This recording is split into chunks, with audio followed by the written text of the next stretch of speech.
regresar conmigo. ¿A dónde? Regresar al futuro.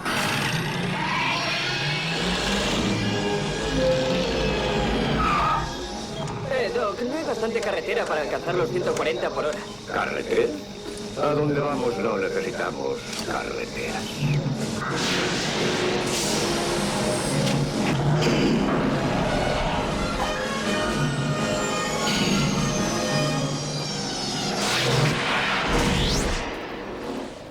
Se cumplieron el año pasado 30 años de la primera película, de Regreso al Futuro 2, de la segunda de esta trilogía. Y lo que vamos a ver en esta charla son dos cosas diferenciadas. Por un lado, vamos a echar un vistazo a cómo imaginaban que era el 2015, 2016, nuestra civilización, el lugar en el que vivimos. Veremos que hay grandes aciertos y grandes olvidos. Y después, claro, evidentemente nos vamos a plantear si realmente eso puede pasar. Si uno puede viajar hacia atrás en el tiempo y puede viajar hacia adelante. En general, puede viajar a cualquier otra velocidad que no sea 24 horas por día, que es a la que viajamos nosotros hacia el futuro. Vamos a echar un vistazo al mundo de Regreso al Futuro. Todo lo que aparece en la película de tecnología no aparece en el guión. En el guión, los guionistas dijeron que tienen que pintar una ciudad del futuro. Y esto fue todo trabajo del equipo de producción y del equipo de efectos especiales. O sea, CMX no se le ocurrió, hay que poner esto, hay que poner aquello, no. Así era 2015, en 1985.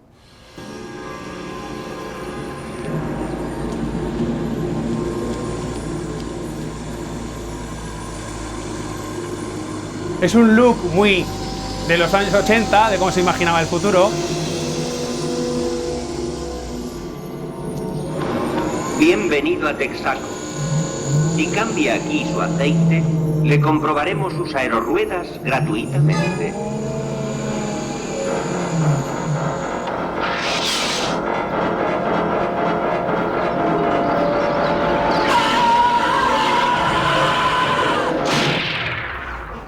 Eso sí existe hoy.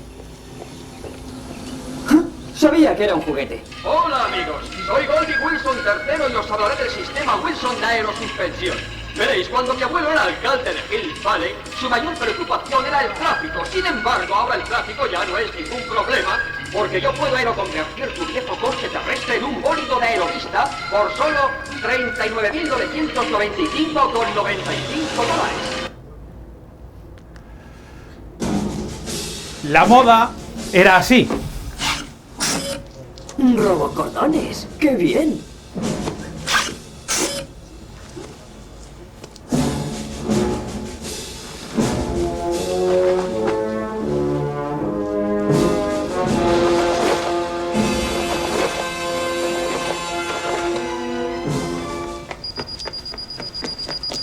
No es de mi talla. Hay algo ajustándose. Ajustada. Sácate los bolsillos del pantalón. En el futuro, todos los chicos los llevarán por fuera. Ponte la gorra. Perfecto, ¿eh? Bueno, ahora los chicos no llevan los bolsillos por fuera, pero con los shorts tan pequeñitos que hacen, a las chicas se les ven los bolsillos. O sea que tampoco anda muy descaminado. Evidentemente la ropa autoajustable todavía no ha llegado, pero las zapatillas, en 2010 Nike sacó las zapatillas de Regreso al Futuro. No eran con robocordones, pero en 2015 patentó un sistema en el cual, en cuanto tú metes el pie y hay un sensor en el talón que nota que tienes el pie dentro, se ajusta y se cierra. Tienes las dos posibilidades de que se cierre automáticamente o que lo ates tú. Lo rápido es lo manual, pero ¿qué se le va a hacer? Por lo menos, no es que predijeran, pero los de Nike han intentado por lo menos que haya ahora que vaya a salir al mercado. Se supone que tenía que salir en octubre, pero no salió, pues este tipo de cosas que pueden estar. Por cierto, las zapatillas Nike de 2010 están en eBay a 20.000 euros, si alguien las quiere comprar. También aparecen nuevas tecnologías como prismáticos y drones. Fijaros los prismáticos con reconocimiento facial. Estamos hablando del año 85, cuando todavía teníamos en nuestros ordenadores en la pantalla de fósforo verde.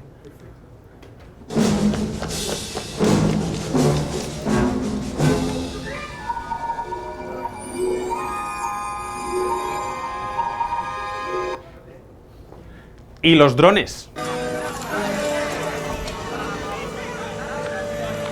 ¡Me han traicionado! Ahí lo tenéis. Un sistema que vuela y es autónomo. De hecho, como veremos en un vídeo a continuación, sí que hay drones que hacen eso ahora. Y no son los que tienen la camarita puesta que te puedes comprar tú ahí en el MediaMarkt y compañía. Y por supuesto, la marca de la casa es el Aeropatín. Niña, espera, espera.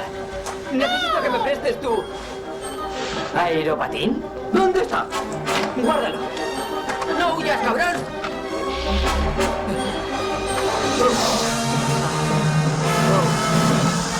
¡Va en aeropatín! ¡A los nuestros!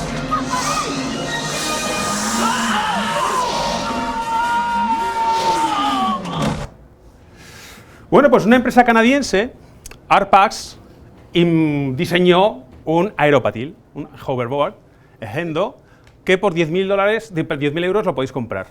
Lo único que necesita es un suelo metálico debajo porque es levitación magnética. Pero Lexus ha hecho otra cosa. Esto es un anuncio de Lexus.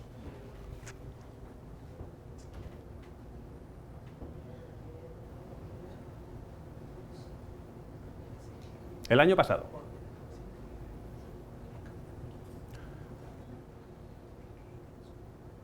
Estos son, pues, patinadores profesionales que están probando el aeropatín de Lexus. Y como veréis, también hay drones persiguiéndolos. No es un efecto óptico, ni es un efecto no es efectos especiales, pero ahora veréis cuál es la trampa. El mismo Lexus nos lo cuenta, ¿eh?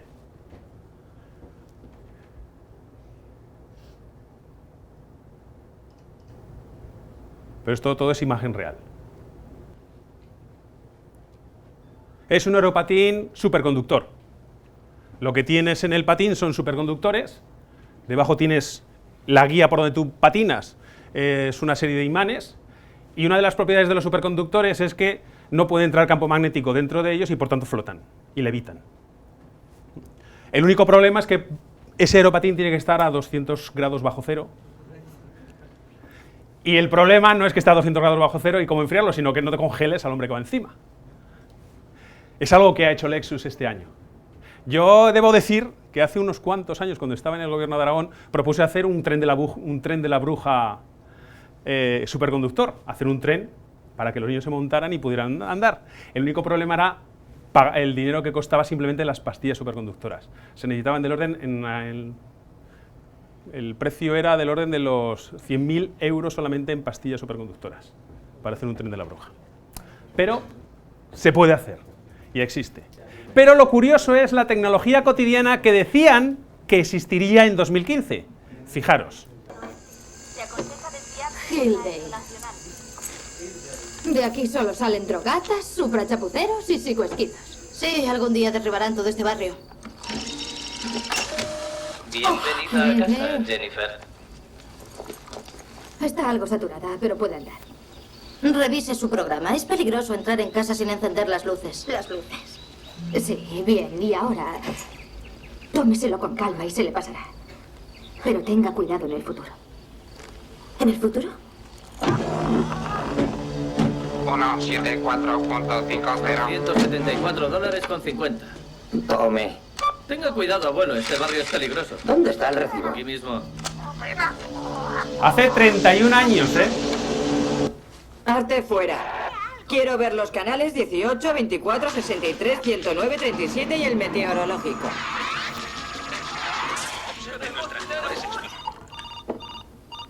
Papá, el teléfono es Needles. Papá, es para ti.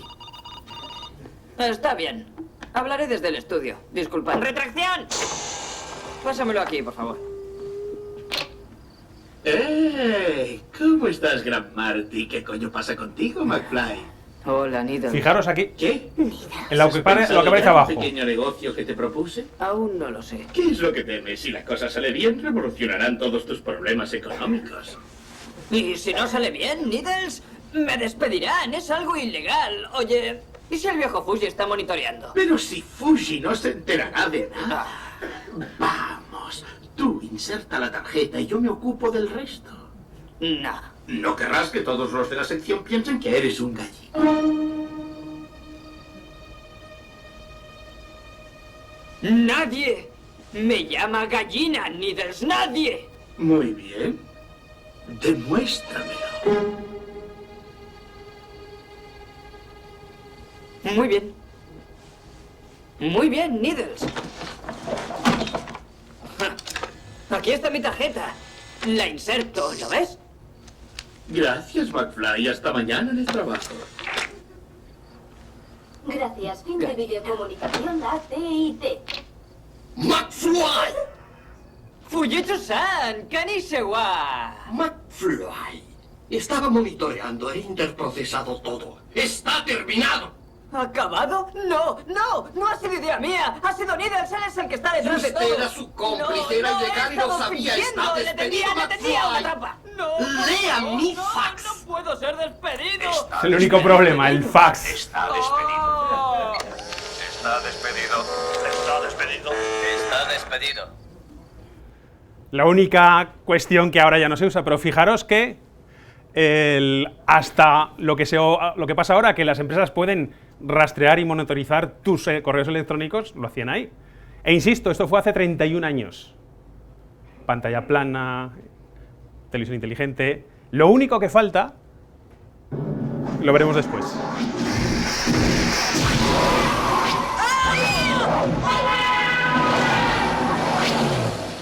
¿Qué diablos será eso? ¿Solo un taxi? ¿Cómo que un taxi? ¿No estamos volando? Precisamente. Es el estándar. Siempre en el futuro tienen que volar los coches.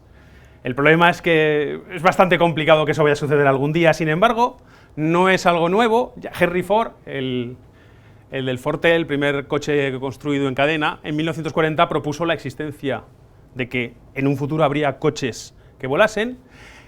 Y una empresa croata creó el Aeromóvil 3.0, que es un avión-coche. De hecho, voló en agosto pasado. El problema es que se estrelló, se cayó. Pero así está en versión coche, y en versión avión lo único que hace es abrir las alas y salir y despegar. Es biplaza, no va a ir muy lejos, pero por lo menos está ahí. El único problema es que el móvil no aparece por ningún lado. A nadie se le ocurrió que pudieras llevar un teléfono en tu bolsillo por ahí. Es la única pega que tiene. A estos creo que se merecen un súper aplauso porque realmente han predicho bastantes cosas de las que funcionaron aquí, pero hay más cosas todavía. La pregunta fundamental de esta serie es, y la cuestión fundamental de esta serie es que puedes viajar en el tiempo con un DeLorean. También os podéis comprar el DeLorean, ¿eh? Y no es caro, vale unos 15.000 euros, o sea que tampoco es muy caro. Los DeLorean se dejaron de hacer, pero se van haciendo. La verdad es que no tienen la calidad de los coches actuales, y no se hace con piezas se cuida mucho el detalle, sino más bien porque si quieres tener el aspecto exterior del DeLorean, pero también lo podéis comprar. Entonces, si puedes viajar al futuro y al pasado en un DeLorean o en cualquier máquina del tiempo. Entonces, el viaje del tiempo siempre ha sido algo que nos ha llamado mucho la atención. La primera pregunta que nos podemos hacer es, bueno, ¿existen viajeros en el tiempo o han existido viajeros en el tiempo como Marty McFly y Doc Emmett Brown? Echad un vistazo a estas fotografías. Estos son los Beatles, es una fotografía de los Beatles. ¿Veis algo raro ahí?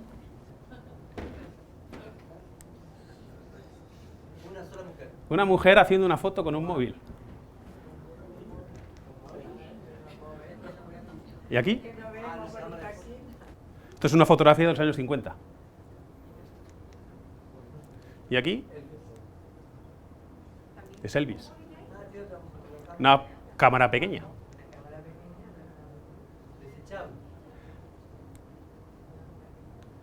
Claro, que uno empieza a pensar raro cuando encuentra esta foto. Esta es una artista croata que se llama Flora Borsi, que lo que se dedica, parte de su arte es esto, a incrustarse, sacando fotos con un móvil o una cámara pequeñita, en imágenes clásicas. Luego, oh, qué pena, no tenemos una viajera en el tiempo. Pero hay otros documentos que no son falsificaciones, como esta, que nos inducen a pensar a veces cosas raras. Por ejemplo, en esta foto, ¿no veis a nadie que no tendría que estar ahí? Esto es una fotografía del año 30 y tantos, 37. Esas gafas, esa camiseta, ese jersey no pinta nada con respecto a lo que están alrededor. Fijaros en este vídeo del año 27. En la señora. ¿No veis nada? Fijaros un poco más.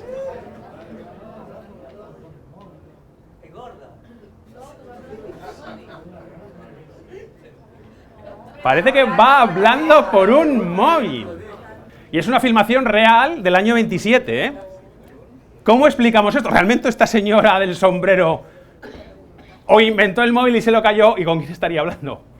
Porque necesitas 2 móviles, por lo menos, para tener una comunicación. En la fotografía anterior, aunque parece de nuestra época, son indumentarias de la época, de los años 30. Esas gafas, esa forma de vestir. Lo que pasa es que es chocante porque se parece mucho a la nuestra y contrasta con el resto.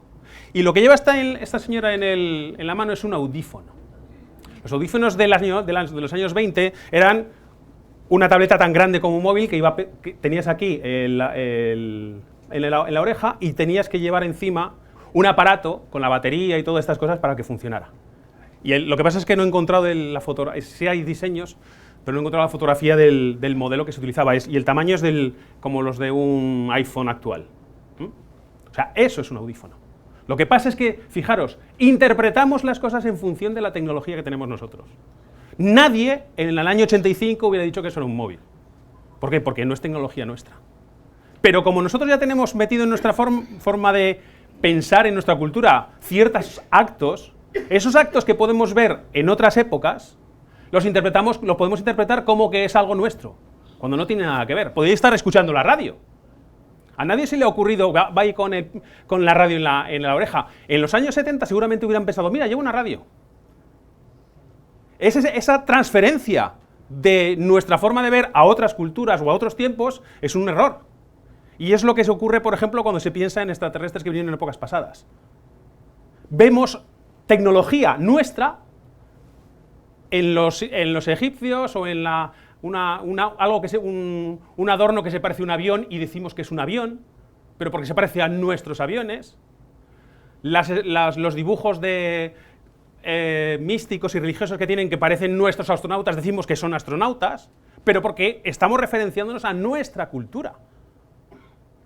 No tiene por qué ser así. Lo que estamos haciendo es un provincialismo cultural tremendo, en este caso temporal, porque pensamos que esa tecnología es como la nuestra. No, perdona. Ni es tecnología, ni a lo mejor es como la nuestra. Pues esto es lo que pasa aquí también.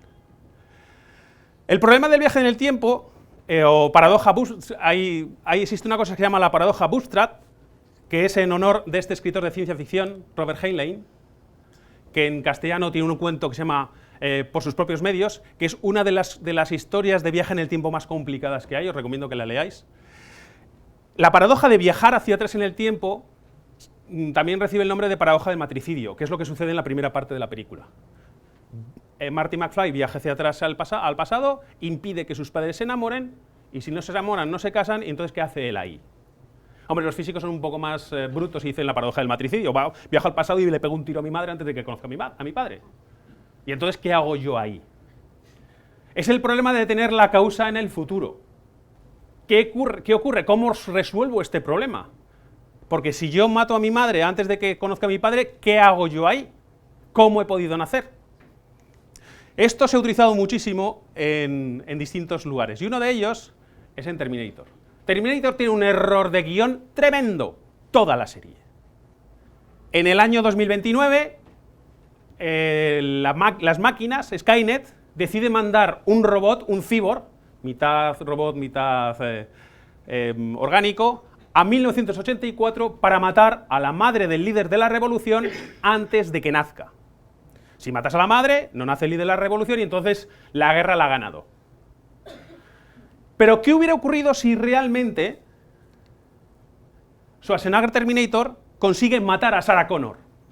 a la madre del líder de la revolución. Viaja al 84 y mata a Sarah Connor. ¿Cuál es lo que ocurre en la línea temporal desde el 84 a 2029? Como muere Sarah Connor, no nace el líder de la revolución y por tanto no es necesario mandar al Terminator. Porque el Terminator no tienes que mandarlo porque no ha nacido. Entonces, la prueba más palpable de que el Terminator falla en su misión es que tienes que enviarlo. Porque si realmente hubiera conseguido matar a Sarah Connor, no haría falta matarlo. Fijaros, el asesinato se produce si no mandas al asesino.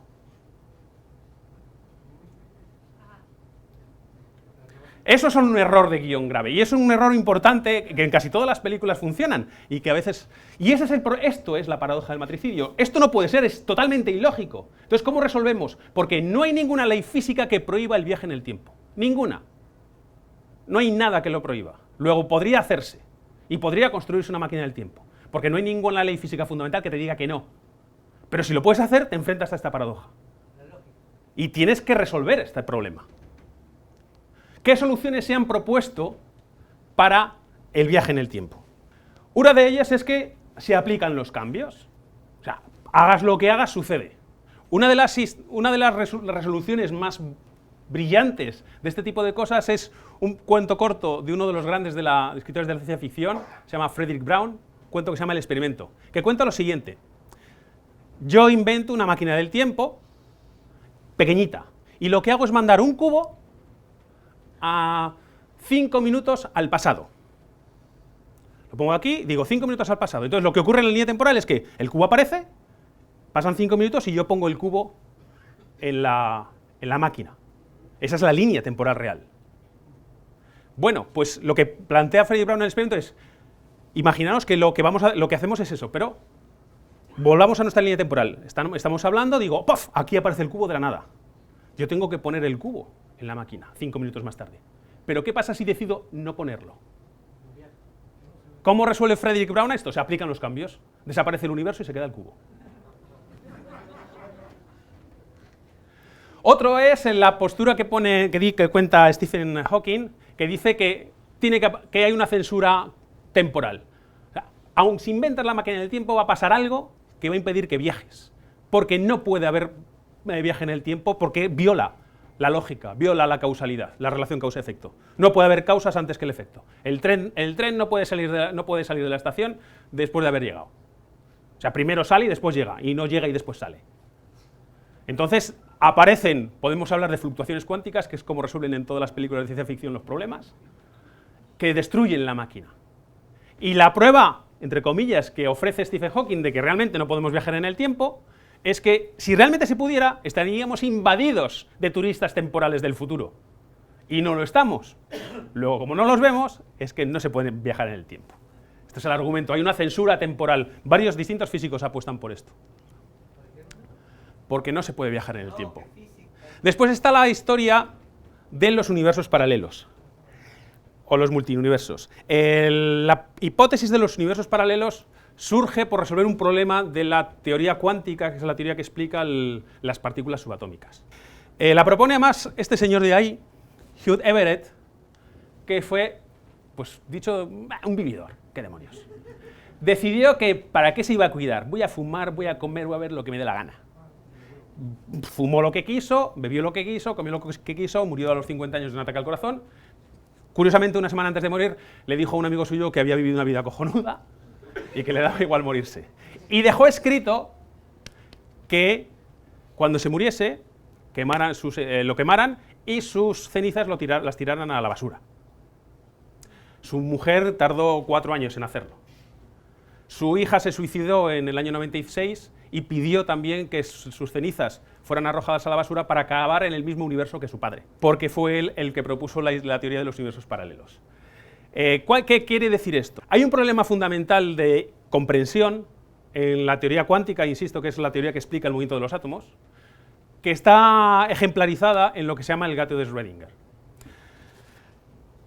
Para entenderlo, tenemos que tener en cuenta una cosa. Imaginémonos, hablemos de radioactividad, cuando un átomo se desintegra o no. O sea, por ejemplo, imaginemos que tenemos un átomo que pasados 2 horas hay un 50% de posibilidades de que se desintegre. Y un 50% de posibilidades que no se desintegre. O sea, fijaros que la relación, la causalidad, la relación causa-efecto no existe en el mundo subatómico. Solo hay probabilidades de que las cosas pasen. Pueden pasar o no. O sea, eso quiere decir que la misma causa no tiene el mismo efecto. Porque puede ocurrir que se desintegre el átomo o puede ocurrir todo lo contrario, que no se desintegre. Si tú metes ese átomo en una caja y dejas pasar las 2 horas que necesitas para que haya un 50% de posibilidades, tú no sabes cómo está el átomo. Y el átomo está a la vez desintegrado y no desintegrado. Conjuntamente. No es que esté a lo mejor sí, a lo mejor no. No, no. Vive en una especie de limbo donde está desintegrado y no desintegrado a la vez. Es difícil de entender, pero es que es así. Es así. Y no sale de ese mundo, de ese limbo, hasta que tú abres la caja y miras. Y entonces ves si se ha desintegrado o no. Entonces la teoría, la paradoja del gato de Schrödinger es lo siguiente. Coges ese átomo que si se desintegra rompe una ampolla de cianuro y se libera ese cianuro. Metes ese mecanismo en una caja y metes un gato vivo. Y cierras la caja. Y dejas pasar 2 horas. A las 2 horas hay un 50% de posibilidades de que el átomo se haya desintegrado, haya roto la ampolla de cianuro y se haya muerto el gato. Y hay un 50% de posibilidades de que eso no haya sucedido. ¿Qué quiere decir eso? Que el gato está vivo y muerto a la vez. No es un error de comprensión nuestra, de falta de información. No, no. Lo que te dice la teoría cuántica es que el gato vive en una especie de nube vivo-muerto. Y no es el momento hasta que abres la caja y miras, en el momento en que ese limbo desaparece y el gato está vivo o muerto. O lo ves vivo o lo ves muerto. Pero hasta ese momento, hasta que alguien observa, el gato no está en ese limbo vivo-muerto. Insisto, es complicado de entender, pero es que la teoría cuántica es así. Y no es insisto, no es por un problema de falta de conocimiento de la naturaleza, no, no, es que la naturaleza es imprecisa de esta forma. ¿Qué ocurre? Fijaros, la teoría cuántica lo que te está diciendo, esto se llama la interpretación de Copenhague, que la hizo Bohr, y es lo que no le gustaba a Einstein, esta indeterminación del mundo, no le gustaba nada, y dice, Dios no juega los dados, de ahí viene la famosa frase de Einstein. Esta interpretación lo que te está diciendo es que las cosas no tienen propiedades hasta que las mides. O sea, la luna no existe hasta que alguien la mira, o alguien la miró algún día. O sea, el electrón, hasta que alguien no mide su carga, tiene una nube de probabilidad de distintos valores. Lo que sucede con el gato es verdad, otra cosa es cómo interpretamos los resultados. Entonces Everett dijo, esta interpretación de que vivimos en un mundo fantasma donde las propiedades no están definidas hasta que alguien coge y mira, me parece muy tonto. Entonces decidió que no, y dio otra solución al problema que es matemáticamente coherente y correcta, que también tiene su aquel, que es, en cada momento en que el universo se enfrenta a una incertidumbre cuántica, como por ejemplo el gato puede estar vivo y muerto, el universo entero se escinde en 2, y en uno está vivo y en otro está muerto. No hay indeterminación, lo único que haces es duplicar el universo, entero. Cada vez que un electrón en una galaxia muy lejana tiene que decidir si ir hacia la izquierda o hacia la derecha, el universo entero se escinde en 2, y en un lado se va a la derecha y en otro lado se va a la izquierda. Dicho de forma más grosera, cada vez que cuando yo bajo ahí al Corte Inglés y me quiero comprar un jersey, y no sé, mira, este verde me gusta, pero este rojo también, no tengo ningún problema, el universo entero se escinde en 2, y en uno escojo el verde y en otro escojo el rojo.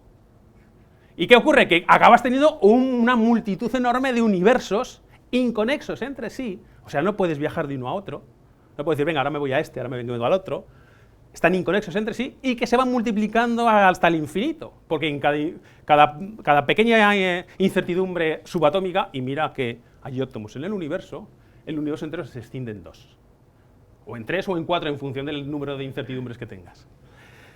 ¿Qué ocurre? ¿Cómo resuelve esto el viaje en el tiempo? Es fácil. Tú estás en una rama de universo, vas hacia atrás en el tiempo, matas a tu madre y te metes por una rama de universo en la cual tu madre no está. Y es real. Porque hay un momento, por así decirlo, cuántico, que es disparar a tu madre y matarla. Entonces tú ya no puedes volver por tu rama de universo porque tu madre está en esa rama y te metes por una rama de universo en la cual tu madre no está. Se resuelve así el problema. Esperar que aún duele más la cabeza con la siguiente interpretación. Que es el llamado principio de autocoherencia, que se fue formulado por Kip Thorne. Kip Thorne fue el asesor técnico de Interestelar, y Igor Novikov, que es un físico ruso nacionalizado estadounidense. Bueno, pues estos dos propusieron que Stephen Hawking diga que no se puede viajar en el tiempo es un rollo, porque es chulo eso de viaje en el tiempo. Pero claro, tampoco podemos empezar a hablar de universos paralelos, porque eso es tremendo, dices. Y plantearon lo que se conoce como el principio de autocoherencia, que es, se puede viajar por el tiempo siempre y cuando la historia sea coherente. El universo sea coherente. O sea, que si tú viajas hacia atrás en el tiempo para matar a tu madre, lo siento, pero fallarás el tiro, se te encasquillará la pistola, eres un mandria si no sabes disparar y fallas y hierras, o lo que sea. O simplemente no llegas al momento en el cual tendrías que haber disparado a tu madre y te equivocas, porque la máquina se equivoca de tiempo. Pero mientras eso no pase, tú puedes viajar hacia atrás en el tiempo. O dicho de otra forma, tú no puedes cambiar tu historia. ¿Qué ocurre? Que aunque te permita viajar en el tiempo, aunque tengas una historia coherente, no implica que no haya ambigüedad en la historia. Por ejemplo, mañana por la mañana, después de dar esta charla, me doy un paseo por la Alameda y veo que han puesto ahí una estatua al primer viajero en el tiempo, que era yo. Porque, no os lo he dicho, pero yo vengo del futuro. He venido a dar la conferencia aquí. Entonces voy a ver mañana esa estatua y digo, ostras, esta es chula, me la voy a coger, la robo y me la meto en la máquina del tiempo conmigo y me la llevo a mi tiempo, dentro de 10 años, que es cuando he venido yo. Y esa es la estatua que van a poner en el parque. ¿Quién la esculpió? Estaba ya ahí. He creado información de la nada. Y si lo haces al revés, igual. Viajas al futuro, ves la estatua, la mangas, la traes al pasado y esa es la que ponen. ¿Quién la esculpió? Hay ambigüedad en la historia. Nos queda, bueno, es de dónde salió la estatua, pero la historia es coherente y es válida. Hay una película española, Los cronocrímenes, de Nacho Vigalondo y protagonizado por el de los 8 apellidos vascos, el Carra Elejalde, que utiliza el principio de autocoherencia para explicar una historia de un crimen que sucede en el Monte Vasco. Está muy bien contada y explica perfectamente lo que es el principio de autocoherencia y de hecho lo utiliza de forma recurrente en la historia. Cuando hablamos de viaje en el tiempo, y cuando todo el mundo habla de viaje en el tiempo y vemos películas de viaje en el tiempo, sobre todo la ciencia ficción hace referencia siempre, o sea, entre las fluctuaciones cuánticas y los viajes en el tiempo tienes más de la mitad de los guiones de todas las películas y series de ciencia ficción. Pero hay un problema en el que nadie piensa, que cuando tú viajas en el tiempo, la Tierra no está donde tú estás. Si yo, por ejemplo, ahora cogemos una máquina del tiempo y yo viajo a 10 años atrás, la Tierra no está ahora donde estoy yo. Está en otro lugar porque la Tierra da vueltas alrededor del Sol. Y hace 10 años no estaba en la posición en la que está ahora, hoy 25 de... ¿Es el 25, verdad? 25 de enero a las 8:15. Está en otro sitio. Luego, si yo solo viajo en el tiempo, aparezco en medio del espacio. Es más, no solamente la Tierra da vueltas alrededor del Sol, sino que el Sol da vueltas alrededor de la galaxia. Luego el sistema solar, la galaxia y el universo entero, porque se expande, no está en la misma posición. Luego, si tú viajas en el tiempo, hacia el futuro, hacia el pasado, no solamente basta por componer las coordenadas temporales, necesitas poner dónde también quieres aparecer. Porque si no, aparecerás en el mismo sitio en el que desapareciste. Aquí has viajado porque solo te has movido en la coordenada temporal y acabarás pues en medio del espacio y ya sabes lo que pasa cuando estás en el espacio. En un minuto, ahí te has quedado, a no ser que vayas con traje de astronauta. Y esto es lo que nadie ha pensado cuando habla de viajes de máquinas temporales. Porque pensamos que podemos viajar en el tiempo como si la Tierra estuviera fija en el espacio con una clavada que no se mueve desde que empezó el universo hasta ahora. Y no es verdad. Y el problema es calcular cuándo es eso. O sea que aunque se pudiera construir una máquina temporal, calcular, por ejemplo, dónde va a estar la Tierra dentro de 100 años con una precisión de centímetros, hombre, es que tiene que ser muy buena, porque no es lo mismo aparecer aquí que en mitad de la pared.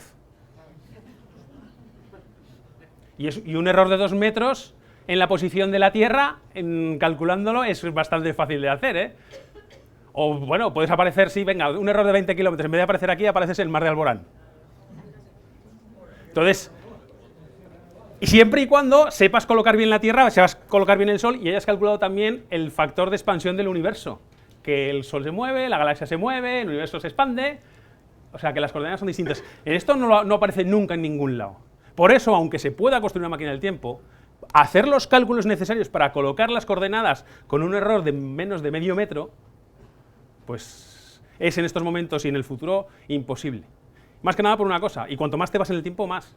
Porque el movimiento de los planetas en el sistema solar es caótico. No podemos predecir dónde van a estar los planetas dentro de 1000 años. Más o menos podemos dar un valor, pero no podemos decirlo con exactitud. Porque hay un problema en la física que se llama el problema de los 3 cuerpos, que es irresoluble. O sea, yo puedo darte perfectamente dónde va a estar, si solo tengo la Tierra y la Luna, y no hay más cuerpos en todo el universo, te puedo decir dónde va a estar la Luna en el momento que yo quiera. Pero en el momento que metes 3 cuerpos, tienes el Sol, la Luna y la Tierra, ese problema es irresoluble. Y se sabe desde hace muchísimo tiempo. Puedes dar aproximaciones de dónde va a estar, pero no vas a conseguir nunca una solución exacta. Y menos si tienes 9 planetas y encima tienes movimientos de galaxias y estrellas. Y para terminar, volvemos a Robert Heinlein, donde propuso uno de los cuentos, para mí más llamativos, que han hecho película hace poco, que se llama Predestination, que él tituló en su novela, era un cuento corto que se llama Todos vosotros zombies. Y os lo propongo para que penséis, antes de ver la película o leeros el cuento, que son 20 páginas, penséis cómo resolver el asunto. Porque en esta novela lo que cuenta es lo siguiente: una única persona, solo necesitas una persona y una máquina del tiempo para que esa persona sea a la vez, bueno, y un par de operaciones de sexo, de cambio de sexo, para que esa persona a la vez sea su propio padre y su propia madre. Y termina así la novela diciendo: yo sé quién soy, pero vosotros zombies no lo sabéis quién sois. Bueno, pues os propongo que penséis cómo podéis hacerlo con una máquina del tiempo y una operación de cambio de sexo, cómo uno puede ser su propio padre y su propia madre. Muchas gracias.